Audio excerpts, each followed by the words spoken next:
Hey Casey, good to see you, and thanks for taking a little bit of time to sit down with me today and chat about open house. Yeah, anytime. So, like now is a time where I think a lot of people are thinking about open house and planning and thinking about some of their strategic choices. And at Guidebook, we have a lot of people using us for open house. So I kind of wanted to get your expertise, your insights, and I've got a few questions I thought would be great to ask you today. Yeah, hit me with them. Let's go. So I think the first one, I think most important is like, what are the biggest challenges you see schools looking to overcome when they come to Guidebook for open house? Yeah, whenever I'm talking with admissions teams, there are probably two big things that come up. One is a a desire and a need to roll out the red carpet, really showcase campus.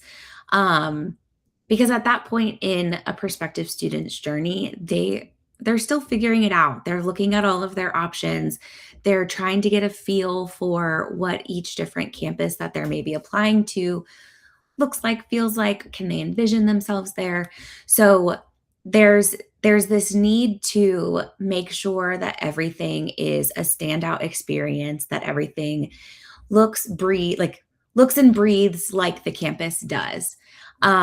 So there's this need for a cohesive brand, and to really have something that lets them put their best foot forward as they're competing against other institutions.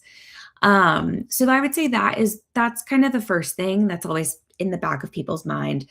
The other thing is being able to provide all sorts of types of information for the various guests that come. You've got families who are super involved, really excited, want to ask every staff member, every student that they see, like every single person, they want to ask a billion questions. You've got others who kind of want to be on the back burner and figure it out themselves. So, how do you cater to both of those in one space? Make sure that they have all of the information available to them, so that, at the end of the day, when folks leave campus, or maybe if they're not even at campus, maybe they're just poking around virtually, making sure that they have all of the information they need to make an informed decision about their educational journey. No, that's great. I appreciate, you giving us that little bit of insight. And I guess like with that in mind, do you have any examples of schools that have had success when using Guidebook for open house? Yeah. I've got a couple of groups that come to mind. I know I most recently was looking at the UT San Antonio guide. Really, really crisp. If you haven't taken a look, you should definitely do that. Um, they've been using Guidebook for a number of years now. I've been able to connect with them at conferences like SIPSA every year. So we've got a really good relationship with them. They have a guide for open house, and it really is just kind of like I was talking about, a way to showcase all of the available information. They have, meet your admissions counselor. They have information about different academic colleges, different, resource fairs, things that are happening that people can get plugged into. Um, but then they also have information about like the admissions process if they want to apply. One of my favorite things that I see in any guide for open house is like a like submit your deposit. Like, I know this was good, so like go ahead and just apply and like give us your money.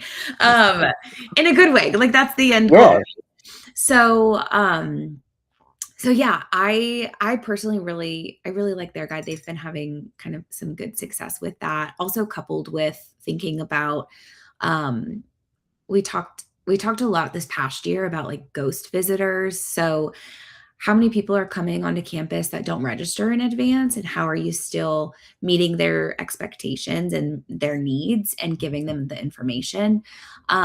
So we talked about that. We also were able to catch up and talk about the growing trend with, um, some young scholars visiting campus, aka like elementary school, maybe not your like target audience of prospective students. So being able to use Guidebook to meet their needs Mm. without having to like expend staff time and energy to show them campus, so that you can really focus on like who your target audience is, which are those rising juniors, seniors who are ready to apply and start their college journey.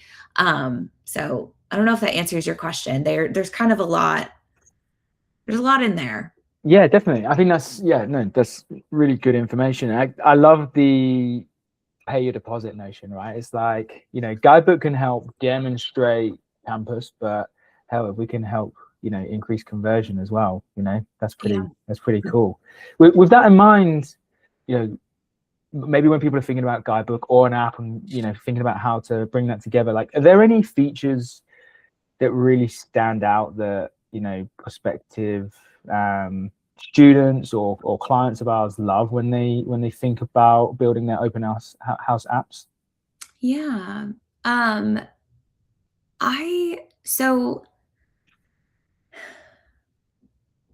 there's a lot of different ways that people can go about it. So it's an easy question and also a hard question, um, because you can customize the app to show anything that you need, right? So you can make it fit whatever your needs are. I find the best built open house or even like admitted student day guides are a mix of information and personality. So, information could be in custom lists where it's the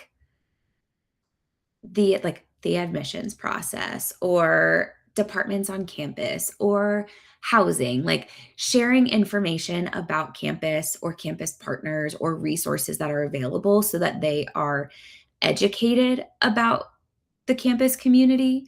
Um, that coupled with like web view, we know that people have not a lot of time, and a lot of things to do. And so university websites are great, they are robust, but they're also really hard to navigate. And so you don't have to reinvent the wheel every time.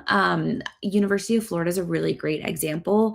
Their admissions team has a very robust they have a few very robust guides. A lot of them are web views. So it's just taking prospective students and families and directing them to the right spot on the EDU webpage, or like the UF webpage. Um, with that, so they're not having to like rebuild all the content. They're just acting kind of like a switchboard and saying, you want to know about housing? Here's the housing website. Here you go. Um, so I think that's like an educate piece, but then to really sell the university or like make people or make students really see themselves there, I think you've got to insert some personality. So I love when folks add photo albums so that either like students and their families can post photos throughout the event where it's like them showing their experience and time on campus from their perspective. It's also a great spot for student ambassadors or even staff members to post photos of like hidden spots on campus or whatever they want to show. It helps bring kind of like a real authentic feel. And then two more, I swear.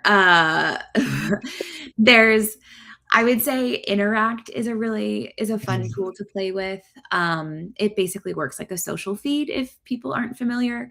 But I really, really love when student leaders are integrated into the guide.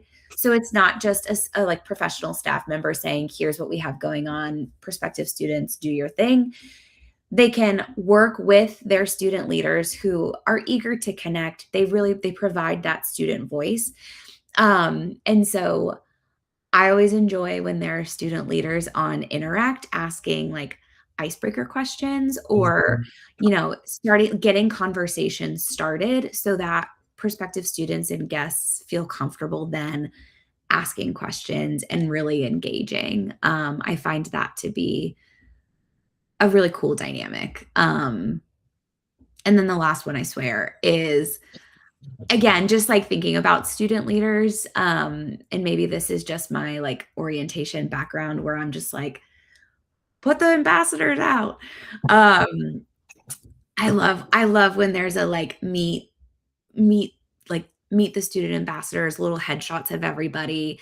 And then whatever their blurb is, right? So like if you've got student tour guides, what is their little intro blurb that they say, you know, hey, I'm Casey, I'm from Inglewood, Florida, I'm majoring in criminology, and my piece of advice for first year students is, or my, you know, favorite thing about campus is. What's that little personal touch that you can add so that, again, students can start identifying themselves in campus, in the student population, and feel more inclined to be part of it. Yeah, I love that. I love that. Lots of really good examples. And I have one last question I'm going to fire at you today, Casey. And that's more just, what would you say to someone that's thinking about using Guidebook for specifically open house for the first time? Now, that might be one of our customers who is using it for other use cases, or could be someone who is going to use Guidebook for the first time. Like, what would your recommendation or one piece of advice be to someone thinking about, like, should I do this for open house or not? Yeah. Ooh, that's a good question.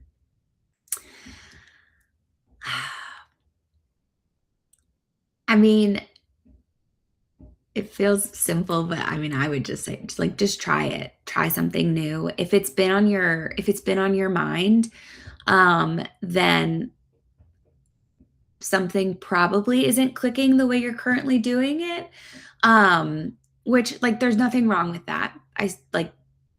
Programs evolve, students evolve, their needs change every single year. And I feel like as the new generation starts college, what they are coming to expect from institutions changes. And one of those things that we've seen is mobile. They're on their phones. They live in a digital world. And so being able to meet their needs at events, whether they're physically there or not, is less of a nice thing to have and more of a necessity, especially when they're in the market of, you know, shopping for where to go to college. So I would say try it. I feel like there's a lot of pressure with mobile, especially if you have never used it before. It can feel like, you know, this big giant weight on your shoulders. And so just start small. Like, what are the things that you tell your students, right? Like, start small, tackle it in chips. It doesn't have to be perfect. The nice thing about mobile is you can build and iterate along the way. So like, find those key 3 things that would improve your program right now, implement them, and then you can kind of refine the process as you go along. But yeah, that's Just try it. you just gotta try it. And it's something that most conversations that I have, so like I work a lot with kind of onboarding people in their beginning process at Guidebook. A lot of time there's a lot of nerves and hesitation and worry in, you know, before our first meeting of like, what is this going to be? Is this going to be more time consuming or difficult than what we're currently doing? Like, do I just need to stick with what I'm doing and not rock the boat? And then once they're in Builder, they're like, Casey, this is a lot easier than I thought it was going to be. And I'm like, I was telling you, like, I'm not lying to you. So yeah, I think sometimes you just have to take the leap, know, and just like trust that there's going to be a team to support you, and know that at the end of the day, like, we're all here for the same goal. We want you to be successful. We want your students to have positive experiences. And so, you know, just know and trust that we're here to help, and we will do anything we can to make sure that you are successful. So Absolutely. I do think, yeah, you've answered that question amazingly there. And I think just trying it, and, you know, it would be wrong of me not to mention that maybe that's a bit easier now with unlimited and, you know, Yeah. we can definitely help universities do more across their whole campus. So yeah, I feel like if anyone does want to learn more, do reach out, do get in touch. We can share some real examples as well, and really make sure that you can visualize what this could look and feel like for your campus. Yeah. Well, Casey, thank you so much for spending a little bit of time with me, giving us your insights. And yeah, we appreciate you, and I'm sure we'll catch up again soon. Perfect. Glad I could help.